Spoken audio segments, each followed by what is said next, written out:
Salut, c'est le docteur Apollinaire. Nous allons voir un thème de grande importance dans la parole de Dieu que je titule Usurpation et manipulation dans le pseudo-christianisme. Comment les faux croyants manipulent la parole pour leur satisfaction temporelle. Et toute personne qui se décide à faire une étude profonde de la Bible et à appliquer le principe de la division droit des Écritures est vraiment éclairé avec tout ce qui se passe aujourd'hui dans le christianisme où il y a un désordre total. Chacun dit ce qu'il veut, chacun fait ce qu'il veut, chacun décrète ce qu'il veut, chacun utilise l'écriture qu'il veut. Et c'est une chose totalement satanique parce que les gens prennent la Bible comme un jouet, les gens prennent la Bible d'une manière égoïste, fantaisiste, ils ne sont pas intéressés sur ce que Dieu dit. Et on verra qu'à moins que tu décides d'appliquer le principe de la parole de Dieu droitement divisé, vraiment, tu ne peux pas bien utiliser la Bible. Et en plus, nous allons voir pourquoi beaucoup de gens pêchent en utilisant les Écritures. La bonne parole de Dieu, la parole droitement divisée, existe. Mais aussi, à côté de ça, qu'est-ce que le diable fait? La manipulation des Écritures, les faux attributs, les fausses citations, la fausse parole, les faux fils de Dieu, les faux pasteurs, les faux docteurs, les faux nés de nouveau, les fausses églises, la manipulation à l'extrême. Nous vivons un cycle de manipulation à l'extrême. Il y a déjà eu une grande manipulation dans la Bible, il y a de ça quelques siècles, où les gens qui étaient intéressés par la Trinité ont introduit un verset pour essayer de faire asseoir leur doctrine. Mais aujourd'hui, nous assistons à une débandade totale, vraiment. Les gens jouent avec la parole et ce sont des menteurs et des pervers. Nous allons avancer dans cette écriture qui évidemment ne peut pas plaire à tout le monde, mais c'est la parole de Dieu droitement divisée. Si nous allons en 2 Timothée 2,15, on lit clairement: Efforce-toi de te présenter devant Dieu comme un homme éprouvé, un ouvrier qui n'a point à rougir, qui dispense, c'est-à-dire divise droitement la parole de vérité. Qu'est-ce que la parole de vérité? La parole de vérité, c'est la parole de Dieu. Dieu demande, à travers Paul, qui s'adressait à Timothée, efforce-toi. Ça veut dire que diviser la parole de Dieu requiert d'un effort, d'une prise de conscience, d'une décision personnelle d'aller dans cette direction. La parole divisée n'arrive pas par hasard dans ta vie. Tu ne restes pas comme ça et d'un coup, tu connais comment diviser la Bible, tu connais comment interpréter, tu connais la définition de chaque mot, tu enseignes, tu ouvres des fausses églises, tu te déclares fils de Dieu quand tu ne l'es pas, tu cites les Écritures qui sont pour les fils d'aînés quand tu n'es pas né de nouveau, tu vis tes fantaisies jusqu'au jour où tu meurs et cela fut ta vie. Mais rien de chrétien dans ta vie. Ce verset dit clairement: efforce-toi de te présenter devant Dieu comme un homme éprouvé, un ouvrier qui n'a point à rougir, qui dispense, qui divise droitement la parole de vérité. Toute personne donc qui ne divise pas la parole de Dieu droitement n'est pas en train de s'efforcer, n'est pas en train de se présenter devant Dieu comme un homme éprouvé. Toi qui te crois chrétien, toi qui te dis fils de Dieu sans l'être, toi qui te dis chrétien sans l'être, toi qui te dis baptisé sans être baptisé, cette écriture s'adresse à toi. Toute personne qui refuse la dispensation droite de la parole de Dieu, l'interprétation droite de la parole de Dieu, l'étude droite de la parole de Dieu, la croyance droite de la parole de Dieu. Si nous, pardon, si nous allons en 1 Thessaloniciens 2,4, nous disons: mais selon que Dieu nous a jugés dignes de nous confier l'évangile, ainsi nous parlons non comme pour plaire aux hommes, mais pour plaire à Dieu qui sont de nos cœurs. Tu vois, quand tu enseignes les principes de la parole de Dieu, tu ne peux pas enseigner pour plaire aux gens, pour plaire à l'église où tu te trouves, pour plaire à ton pasteur, pour plaire à ton père qui supposément est pasteur, et puis tu te fais pasteur pour lui démontrer que tu es dans la parole de Dieu. On ne peut pas enseigner la parole de Dieu pour plaire aux gens, pour plaire aux oreilles des gens, non? Parce que quand on fait ça, ou bien pour plaire à son propre oreille, quand on fait ça, on est dans la catégorie de plaire aux hommes et non à Dieu. Donc tu vois aussi, il est sous-jacent ici le principe de la division droite des Écritures. Si tu ne divises pas les Écritures, tu vas parler tout le temps pour te plaire à toi, mais tu n'es pas en train de plaire à Dieu. D'accord? Il faut donc se poser de bonnes questions. Est-ce que la Bible s'adresse à tout le monde? Est-ce que tout ce qui est dans la Bible est écrit pour que tu te l'appropries? Pourquoi le diable utilise la stratégie de l'usurpation tant répandue? L'usurpation, c'est s'approprier quelque chose qui ne vous appartient pas. Je répète, l'usurpation, c'est s'approprier de quelque chose qui ne vous appartient pas. Et c'est ce que bon nombre de pseudo-croyants font aujourd'hui, de pseudo-chrétiens. Ils s'approprient les écritures qui ne sont pas les siennes. Ils s'approprient les paroles de Dieu qui ne sont pas les siennes. Ils s'approprient des titres qui ne sont pas les siens. Si nous allons en 1 Timothée 4,6, nous lisons: en exposant ces choses aux frères, tu seras un bon ministre de Jésus-Christ, nourri des paroles de la foi et de la bonne doctrine. Tu vois? Donc ce verset nous dit qu'il y a la bonne doctrine. Donc par ricochet, il y a aussi la mauvaise doctrine que tu as exactement suivi. Tu vois, la parole dit la bonne doctrine. Cherche la bonne doctrine. Premièrement pour toi. Et cette bonne doctrine-là, elle doit être exacte. Il faut la suivre exactement. Exactement. Dieu, c'est un Dieu de l'exactitude. Ici, je suis sur Facebook et je vois des milliers de gens qui sont dans un mensonge total.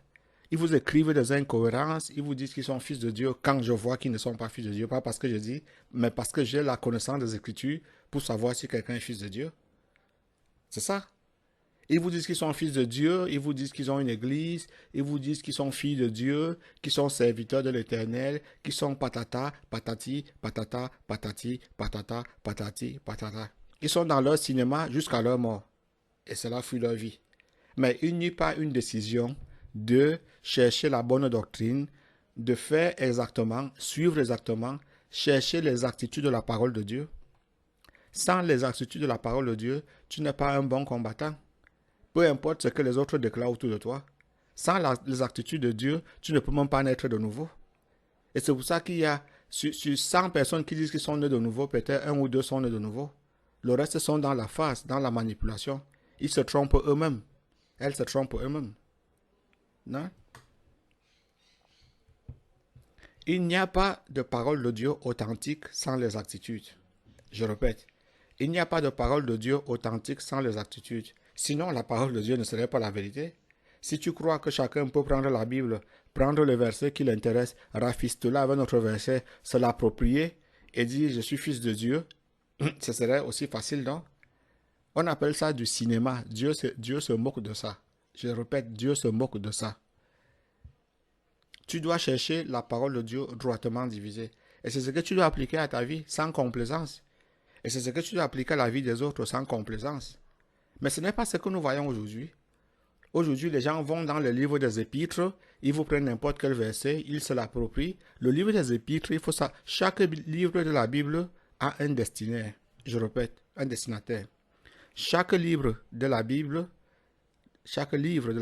a un destinataire. Tous les épîtres s'adressent aux personnes nées de nouveau. Donc, si ce n'était pas comme ça, un musulman pouvait venir dire, il dit, tout je le peux en Christ. Mais est-ce que cette personne-là est en Christ? À Philippiens, où nous lisons, je puis toutes choses en Christ, quelque chose comme ça, je ne me rappelle pas bien, mais l'idée générale, c'est ça. Je puis tout en Christ qui me fortifie. Ça dit bien en Christ. Le problème, c'est pas que tu récites ça. Le problème, c'est que tu dois te poser, c'est si tu es en Christ. C'est la première, parce que c'est la condition que Dieu met dans ces versets-là. Si tu n'es pas en Christ, tu ne peux pas dire je puis tout par Christ qui me fortifie. Parce que c'est même si c'était ça, dont le diable pouvait aussi dire cette parole-là et être en Christ. Tu comprends? Il ne faut pas citer seulement les paroles, il faut voir si tu remplis la condition. Est-ce que les gens font ça? Moi, Dieu m'a donné la grâce de voir ces choses que je suis en train de t'enseigner. Du contraire, tu mourirais sans jamais savoir ça. Il ne faut pas s'approprier les choses dans la Bible qui ne sont pas tiennes. Je répète, il ne faut pas s'approprier dans la Bible les choses qui ne sont pas tiennes. Et d'un côté contraire, il faut savoir s'approprier les choses qui sont nôtres. Et même dans la vie. Les gens font le contraire. Quand il faut s'approprier, ils ne s'approprient pas. Et quand il ne faut pas s'approprier, ils s'approprient. Si nous allons par exemple en Luc 1,13, ça dit, il m'a aussi semblé bon, après avoir fait des recherches exactes sur toutes ces choses depuis l'origine, de les exposer par écrit d'une manière suivie. Excellent, Théophile. Tu vois? Aussi semblé bon. Il est bon. Après avoir fait des recherches exactes, on revient sur le concept, la notion de l'exactitude. Sans l'exactitude, la parole de Dieu n'est pas la parole de Dieu. Et c'est pour ça que le diable est favori d'utiliser la Bible. La première personne qui utilise la Bible dans ce monde, c'est le diable, c'est pas l'homme. Je répète, la première personne qui utilise la Bible dans ce monde, c'est le diable, c'est pas l'homme. Mais comment? Manipulant la parole, manipulant les Écritures, faisant l'usurpation, l'omission des mots, l'omission des raisonnements. Les gens n'étudient pas, ne raisonnent pas, n'écrivent pas à partir des principes de la recherche exacte, à partir des principes de l'exactitude de la parole de Dieu. Ils ne font pas ça. Et c'est pour ça qu'il y a tant de cinéma, tant de mensonges dans le pseudo-christianisme. Je dis bien pseudo-christianisme parce que le christianisme est pur. Mais ce christianisme pur-là, peu de gens suivent ça sur cette terre tant corrompue, avec les gens si méchants avec Dieu, avec eux-mêmes. Ils n'ont pas pitié d'eux. Les gens vous disent que je suis fils de Dieu. Tu leur demandes comment tu es fils de Dieu. Ils ne savent pas. Ils ne peuvent pas t'expliquer. Les gens te disent non, moi je suis né de nouveau. Tu leur demandes comment tu es né de nouveau. Ils ne savent pas. Ou bien ils te citent un truc qui n'a rien à voir avec la nouvelle naissance.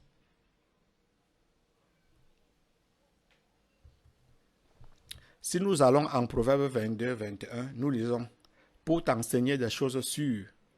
Des choses sûres. Sûres ici, c'est le mot exact. Pour t'enseigner des choses exactes, des paroles vraies. Quelque chose n'est vrai que si c'est exact. Aussi bien doctrinalement que dans la pratique. Je répète, quelque chose n'est vrai que si c'est exact. Aussi bien doctrinalement que dans la pratique. Afin que tu répondes par des paroles vraies. C'est-à-dire que afin que tu pratiques pas les actitudes. Les actitudes, c'est important pour Dieu. Donc, toi qui écoutes cet enseignement, pose-toi si tu fais les choses exactes, si tu as la compréhension exacte de la parole de Dieu. Ça, c'est la première question qu'il faut se poser. Si ta réponse est non, et dans la plupart des cas, c'est non, commence à chercher la parole de Dieu droitement divisée. Cherche quelqu'un qui va t'enseigner les principes de la parole de Dieu droitement divisée. Il n'y a pas une autre manière. Du cas contraire, tu n'es pas dans la parole de Dieu, tu es dans le faux. On va continuer. Si par exemple nous allons en 1 Pierre 3, 15, on lit « Mais sanctifiez dans vos cœurs le Christ Seigneur, étant toujours prêt à vous défendre avec douceur et respect, devant quiconque vous demande raison de l'espérance qui est en vous. » Je fais la même question. À qui s'adresse cette écriture? Tout le monde peut s'approprier cette écriture? Non. À qui s'adresse cette écriture? On est dans le livre de Pierre, non? Oui, donc il s'adresse au né de nouveau. La parole ne peut pas demander à un incrédule, à un incroyant, à quelqu'un qui n'a pas reçu Jésus, quelqu'un qui n'a pas Christ en lui, quelqu'un qui n'est pas en Christ. La parole ne peut pas lui dire sanctifiez dans vos cœurs le Christ Seigneur, puisqu'il n'a pas Jésus dans son cœur. Puisqu'il y a une écriture qui dit que celui qui ne croit pas en Jésus est condamné. Si celui qui ne croit pas en Jésus est condamné, comment à cette personne-là Dieu va lui dire sanctifie le Christ dans ton cœur? C'est pas possible. Tu vois, donc les gens, comme ils ne laissent pas la parole de Dieu parler, ils ne raisonnent pas, ils ne se laissent pas aider pour comprendre la parole de Dieu, ils sont dans le flou permanent jusqu'à leur mort.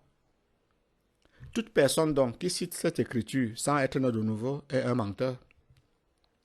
Toute personne qui cite cette écriture sans être né de nouveau est un grand menteur, c'est un usurpateur.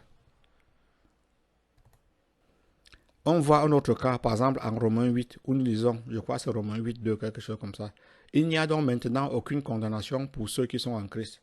Ah, je vois sur Facebook, n'importe qui vient, il prend, il écrit ça sur son mur. Il n'y a aucune condamnation pour ceux qui sont en Christ. D'autres personnes viennent là, ils mettent là, I like, j'aime. Mais c'est quoi ça? C'est quoi ça? Celui qui a écrit ça sur son espace Facebook, est-ce qu'il est d'abord né de nouveau? C'est-à-dire qu'il est en train d'écrire une écriture que lui-même n'a même pas appliquée. Il est en train d'écrire quelque chose qu'il ne comprend même pas. Ça sonne bien dans ses oreilles. Mais cette écriture s'adresse au né de nouveau. Ça dit bien pour ceux qui sont en Jésus-Christ. La question, est-ce que tu es en Jésus-Christ? Si tu n'es pas en Jésus-Christ, n'utilise pas cette écriture. Tu es dans la farce. Si tu n'es pas en Jésus-Christ, cette écriture ne s'adresse pas à toi. C'est comme si tu es dans un pays et tu es étranger, et puis on sort un décret, on dit, bon, ce décret-là, c'est pour les natifs du pays, pas pour les étrangers. Tu ne peux pas t'approprier ça. Donc, quand tu étudies la Bible, il faut savoir à qui s'adresse quoi. À qui Dieu s'adresse à cette écriture. À qui ça s'adresse? Si tu n'es pas né de nouveau, c'est-à-dire quand tu es né de nouveau, Dieu te met en Christ. Si tu n'es pas né de nouveau, cette écriture ne s'adresse pas à toi. Ça ne s'adresse pas à toi. C'est pas parce que tu tournes dans autour de la Bible, tu cites la Bible, tu parles de Jésus, tu parles des versets que tu es né de nouveau. Non, même le diable parle de Jésus et parle des versets. Quand le diable a tenté Jésus-Christ au désert, qu'est-ce qu'il a fait? Il a cité les Écritures. Il a dit, il est écrit. Il est écrit. Il a cité ça 2 fois, il est écrit. Est-ce que tu comprends? C'est pas parce que tu cites il est écrit que tu es dans le correct. Je répète, dans le cas de Romains 8, par exemple ici, tous ceux qui mettent dans leur mur, ils écrivent là, il n'y a pas de condamnation pour ceux qui sont en Jésus-Christ. Est-ce qu'ils sont nés de nouveau? S'ils ne sont pas nés de nouveau, et j'ai doute fort qu'ils soient nés de nouveau, puisque si quelqu'un connaît la nouvelle naissance, c'est ce qu'il va enseigner, et il va enseigner comment on est de nouveau. Ils ne sont pas nés de nouveau. Mais si ces écritures, pour paraître bien, ça paraît spirituel, ça sonne bien, on se trompe un peu, donc la parole devient comme l'opium. On se drogue un peu avec ça, mais on n'est pas dans la vérité. On n'est pas dans la vérité, tout en essayant d'utiliser la parole qui est vraie. Tu vois donc la méchanceté de l'homme, jusqu'à là où la méchanceté de l'homme arrive. L'usurpation satanique. Si tu n'es pas né de nouveau, cette écriture que nous sommes en train de voir n'est pas pour toi. Peu importe le nombre de fois que tu la cites ou tu te l'appropries. On a terminé. J'espère que tu as appris quelque chose de cet enseignement qui paraît dur, mais qui est fait avec un cœur plein d'amour. Parce que la parole de Dieu, on ne joue pas avec ça. Il ne faut donc pas perdre le temps dans la parole en étant avec la fausse parole au lieu d'être avec la parole droitement divisée. Que Dieu nous bénisse.